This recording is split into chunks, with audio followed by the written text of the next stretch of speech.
भक्तीचा मळा फुलला. केंगणाळकर परिवारातर्फे सिद्धरामेश्वर नंदीध्वजांची विधिवत पूजा आणि महाप्रसाद संपन्न. सोलापूरचे ग्रामदैवत शिवयोगी सिद्धरामेश्वर यांच्या यात्रा महोत्सवाचा उत्साह शहरभर ओसंडून वाहत आहे.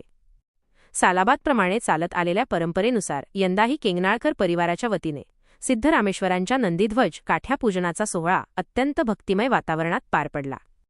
भक्ती आणि परंपरेचा संगम. सिद्धरामेश्वर यात्रेच्या निमित्ताने घरोघरी नंदीध्वजांना पाचारण करून त्यांची पूजा करण्याची जुनी परंपरा आहे. याच परंपरेचे जतन करत केंगणाळकर परिवाराने नंदीध्वजांचे आपल्या निवासस्थानी मोठ्या उत्साहात स्वागत केले. यावेळी नंदीध्वजांना नैवेद्य दाखवून आरती करून विधिवत पूजा करण्यात आली. सुवासिक फुले आणि पारंपरिक वाद्यांच्या गजरात संपूर्ण परिसर शिवनामाच्या जयघोषाने दुमदुमून गेला होता.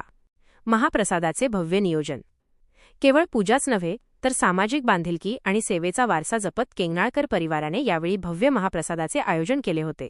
दर्शनासाठी आलेल्या शेकडो भाविकांनी या महाप्रसादाचा लाभ घेतला. सिद्धरामेश्वरांच्या कृपेने दरवर्षी हा सोहळा आम्हाला साजरा करता येतो याचे मोठे समाधान आहे, अशी भावना यावेळी केंगणाळकर परिवारातील सदस्यांनी व्यक्त केली. भक्तांची उपस्थिती. या मंगलमयी प्रसंगी केंगणाळकर परिवाराचे आप्तस्वकीय, स्नेही आणि परिसरातील नागरिक मोठ्या संख्येने उपस्थित होते. शिस्तबद्ध नियोजन आणि भक्तिभावामुळे या कार्यक्रमाची परिसरात मोठी चर्चा होती. कायम स्मरणात राहील असा हा सोहळा सिद्धरामेश्वरांच्या आशीर्वादाने अत्यंत यशस्वीपणे पार पडला.